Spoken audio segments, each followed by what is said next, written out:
Voy a intentar hacer un ejercicio que, por honor a la verdad, lo venimos haciendo con un compañero de Bogotá sobre pensar la práctica pedagógica. Vengo a cometer errores, ¿no? Entonces, inicio. Debo iniciar agradeciendo a los organizadores del evento por haber realizado un gesto de confianza para mi participación en estas mesas de discusión. Hoy voy a intentar plantear una forma más, no sé si acertada o no, de abordar el problema de la educación pública, tradicional, digamos. Es un trabajo en construcción, por lo cual cualquier error respecto a los conceptos de psicoanálisis o pedagogía que me intento articular, debo pedir anticipadas disculpas.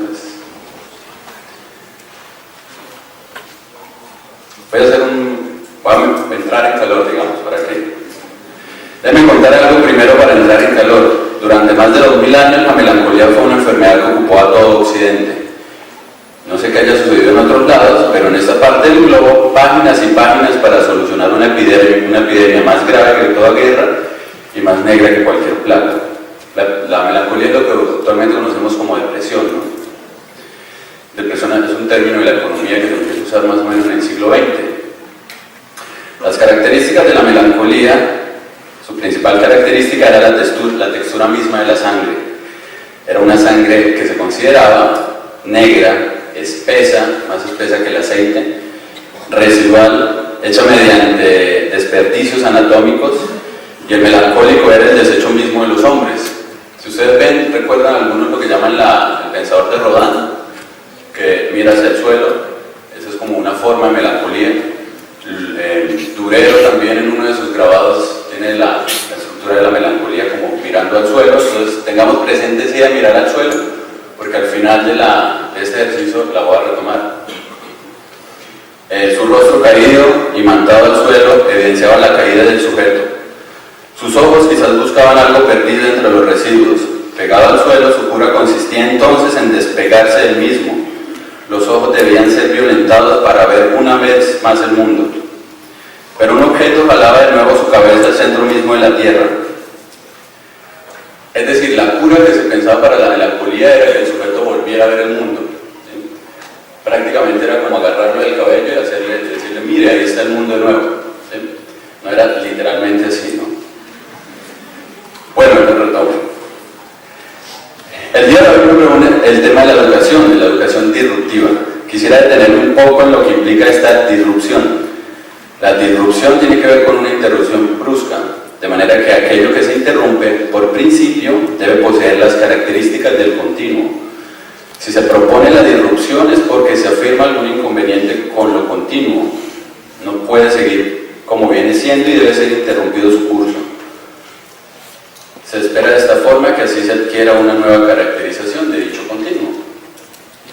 Pero ¿cuál es este continuo que así se interrumpe? En el contexto del presente evento, ese continuo es la educación.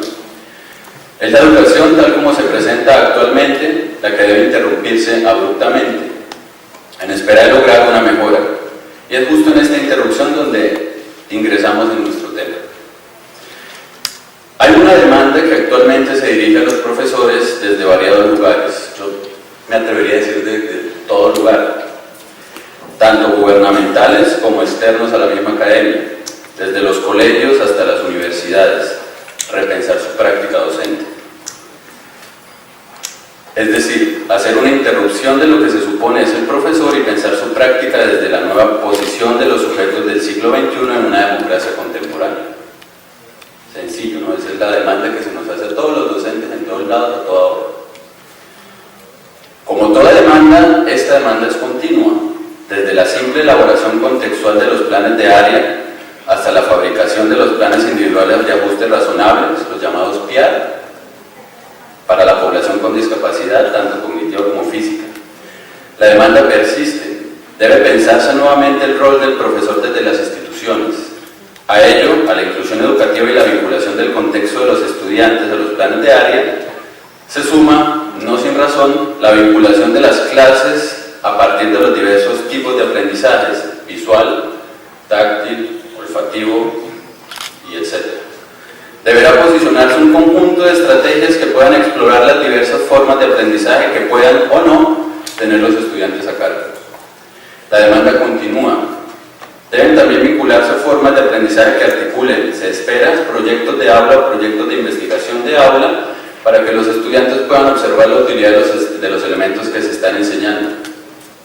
Asimismo, se espera que debido a la situación tecnológica actual, los profesores puedan hacer un uso fluido de las denominadas TIC, uso de computadores, tablets, celulares y otros dispositivos que abran al estudiante a la información disponible en la red. Son ejemplos de la demanda que hay, ¿no?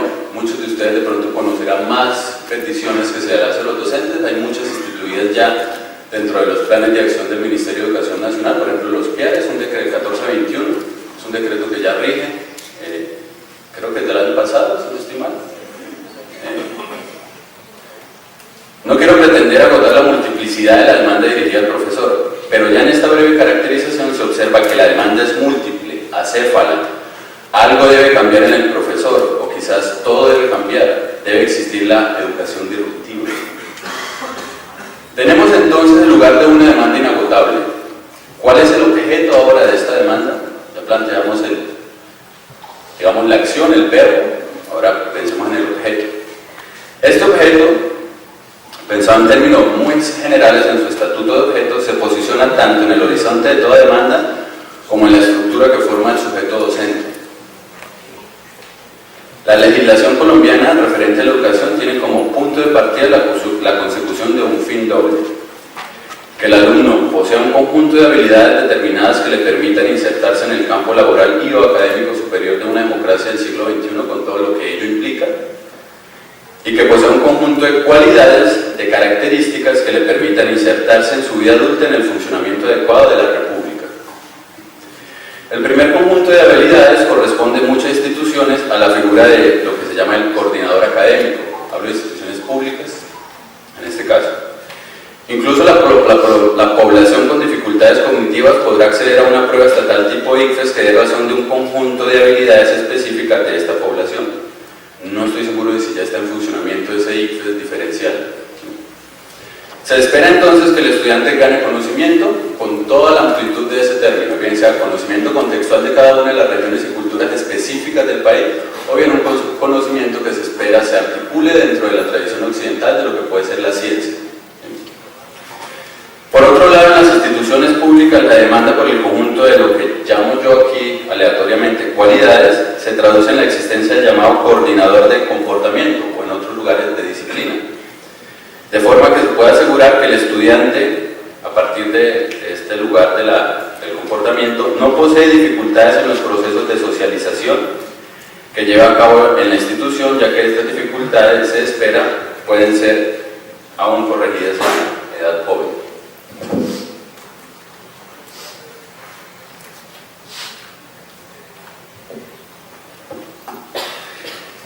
El conjunto múltiple de demandas se concentran en dos grandes núcleos: conocimiento y cualidades. Es esto lo que se espera que, medianamente al menos, pueda poseer el estudiante. La esfera del conocimiento logra tener una cualificación objetiva con la existencia de la denominada comúnmente prueba ICFES, tuvo lugar hace una semana. Allí se dará razón del triunfo o fracaso de cada institución, del conjunto de prácticas que se han llevado a cabo para que los estudiantes ganen dichas habilidades. Por otro lado, la esfera del conocimiento, no poseyendo este tipo de soporte objetivo, se sostendrá en la cooperación de los mecanismos estatales que puedan brindar objetividad sobre el comportamiento de los alumnos, desde las básicas firmas de observador, palabra bastante aterradora para muchos, pasando por los comités de convivencia, vinculando las comisarías de familia y otras instancias del Estado, se puede dar razón del cumplimiento de los objetivos propuestos. Como entre menos intervengan, mayor el sujeto está adaptado a su rol social. Ahora bien, este doble objeto de la educación evidencia su inexistencia actual. Día a día los profesores cargan con la certeza del fracaso de sus prácticas. Debo hacer un paréntesis antes de que ocurra una posible objeción. Como es costumbre moderna aclarar, no nos referimos a cada uno de los profesores. Es decir, no digo que no existan ejemplos o múltiples ejemplos en donde esto no se lleva a cabo. Y esto hablo de una estructura. De lo que acá hablamos es que el objeto construido de cualidades, posee analíticamente un sujeto que le tiene que soportar. ¿Sí? Yo tengo este objeto, necesito un sujeto que lo soporte, al menos en la tradición que en filosofía trabajamos. ¿Sí? Se necesita un sujeto, sí. Este sujeto es el sujeto profesor, extraña y aterradora denominación, debo decir, sujeto profesor. Ello indica que no hablamos que todos y cada profesor experimente este fracaso, sino que, aceptando la existencia de dicho objeto, debemos pensar un sujeto con el cual él se relacione y que es este sujeto del análisis del cual hablamos. ¿Listo? Dicho lo anterior, sigamos. La estructura educativa postula la existencia de dicho objeto. Por ejemplo, ya lo mencioné, el decreto 1421 del MEN es el que reglamenta la educación inclusiva. El documento 14 expone unas directrices respecto a las habilidades que se espera cumplan los estudiantes en el área de filosofía. Los derechos básicos de aprendizaje direccionan a los docentes al desarrollo de las habilidades básicas que deben tener los estudiantes en determinadas áreas del conocimiento. Son solo unos cuantos ejemplos de la existencia de este objeto, ya determinado. El objeto existe. Ahí nos están diciendo el objeto existe. Es un problema si esa existencia no aparece. Es decir, el Estado colombiano ratifica la existencia de dicho objeto.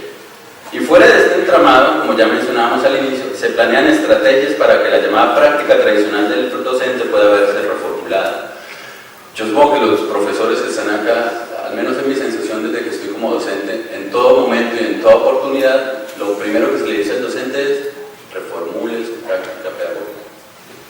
Lo primero desde que yo inicié en Cúcuta, pasando por Bucaramanga y Bogotá y de vuelta a Bucaramanga, esa es como la frase común. Tanto la estructura educativa como las prácticas alternativas están de acuerdo con que el estudiante debe salir en posición de un conjunto de habilidades y cualidades determinadas. Es desde acá, desde donde debemos pasar al problema que nos reúne en estos momentos.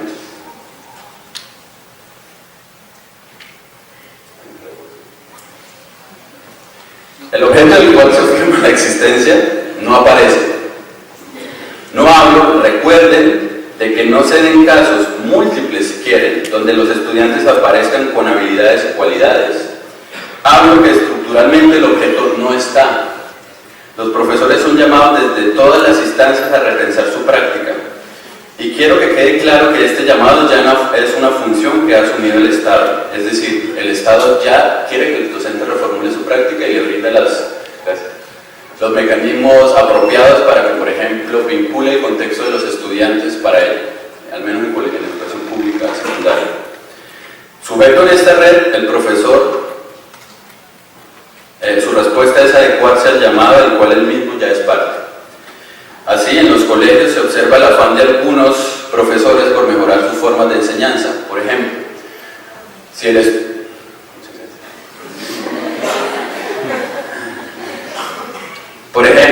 si el estudiante no comprende mediante un taller tradicional la función del presente continuo en inglés, el profesor modifica su estrategia y ahora el niño deberá asumirse esta actividad a través del Snapchat. Es un caso real. Las habilidades no aparecen, la demanda continúa. Debes modificar tu práctica. Podríamos pensar que sintetiza correctamente el mandamiento que dirige la acción pedagógica actual. Pero los resultados no aparecen. Las habilidades esperadas, las cualidades supuestas, no logran emerger de forma efectiva en la estructura educativa. El objeto pedagógico aparece en la demanda, pero es negado continuamente en la acción específica. La melancolía ha aparecido en la educación. Voy a remitir a un texto de Freud rápidamente para contextualizarlos. La siguiente es la definición que Freud en 1915 da del luto, o como lo traducen, del duelo. Cito Freud, el examen de realidad ha mostrado que el objeto amado ya no existe más y de él nada, ahora la exhortación de quitar toda la libido de sus enlaces con ese objeto. Es decir, alguien se muere y lo que hace para Freud, la libido, que es como la energía y la pulsión libidinal, no voy a decir sexual, se retira de ese objeto. Digamos, usted se muere, yo lo amo, entonces esa libido tiene que retirar de usted. Es un proceso de duelo básico que todos pasamos, ¿no? Más adelante, ya no estoy en Freud, nos dirá de la melancolía, vuelvo a Freud. Una pérdida de objeto sustraída de la conciencia, a diferencia del duelo en el cual no hay nada inconsciente en lo que atañe a la pérdida. El melancólico nos muestra todavía algo que falta en el duelo, una extraordinaria rebaja en su sentimiento yoico, un enorme empobrecimiento del yo. En el duelo, el mundo se hace pobre y vacío. En la melancolía, eso le ocurre al yo mismo. El enfermo nos describe a su yo como indigno, estéril y moralmente despreciable. Se hace reproches, se denigra y espera repulsión y castigo. Creo que estoy describiendo muchos profesores, incluyéndome a mí. No juzga que le ha sobrevenido una alteración, sino que extiende su autocrítica al pasado. El cuadro de este delirio de insignificancia se completa con el insomnio, la repulsa del alimento y aún desfallecimiento asombroso psicológicamente de la pulsión que compele a todos los seres vivos a aferrarse a la vida. Entonces, lo que sucede a diferencia del duelo es que en la melancolía el sujeto no sabe que algo ha perdido. Y como no sabe que algo ha perdido, ese libido que tendría que retirarse de usted se devuelve hacia mí. Entonces la tristeza que debería sentir, por ejemplo, por usted, la siento ahora por mí, y ocurren unos mecanismos de sojuzgamiento, de violencia respecto a ese yo. Ahí vamos. La diferencia entre duelo y melancolía es que en la melancolía la pérdida del objeto, al ser inconsciente, hace que la libido que estaba adherida al objeto perdido sea desplazada hacia el yo, y respecto al mismo ocurre el proceso de desprecio propio de esta enfermedad. El objeto entonces se pierde, pero persiste en el ánimo. Objeto perdido, objeto presente son las condiciones generales de la misma. Ya voy a acabar. Esto que Freud evidenciaba en sus pacientes de inicios del siglo XX aparece en la estructura educativa. Hay un objeto que se afirma.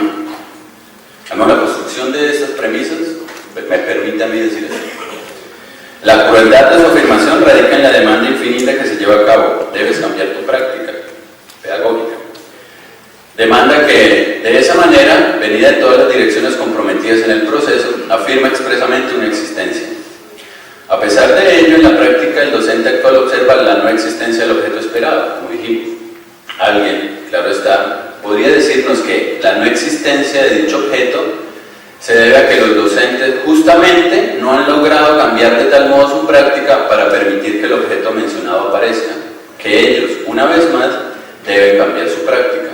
¿Sí? Entonces, si usted fracasa más o menos en lo que está haciendo y los estudiantes no tienen determinadas cualidades que se elige usted la institución o quien sea, el que ha fracasado es el docente, ¿no? Y de nuevo cambia su práctica, y cambia su práctica. Se vuelve una demanda infinita. No a todos los docentes, no a todos, para que no digan, yo tengo el ejemplo de que en mi clase es ¿listo? Y esta nueva demanda final, digamos, cuya satisfacción no podrá ser nunca alcanzada, nos permite admitir que de lo que se trata acá es de localizar el lugar exacto del fracaso.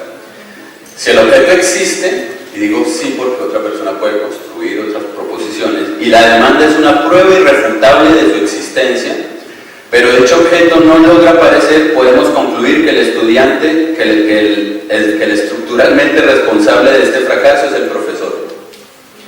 Todo el mecanismo estatal está organizado para que el profesor sea el culpable de esta situación. Pero más que culpa por un fracaso, podemos organizar la interpretación a partir de la idea de melancolía. A partir de esta idea puede decirse que el objeto no es que no logre aparecer, sino que ya no está, si es que alguna vez estuvo. Como no logra aparecer, cada petición, cada demanda es un grito de llamado a ese objeto que no aparece, pero que en su insistencia solo corrobora la no existencia del mismo. Entonces yo más pida, más corroboro que eso que pido no está. ¿Sí? Como el niño pidiendo la teta de la mamá y llorando y llorando y llorando. La teta no está, por eso es que justamente la llaman. Los niños. No obstante, si el objeto ha muerto, alguien debe hacer el luto. La estructura educativa, por su parte, en cuanto a estructura, no tiene la competencia para llevar a cabo este proceso subjetivo necesariamente implicado en la pérdida del objeto.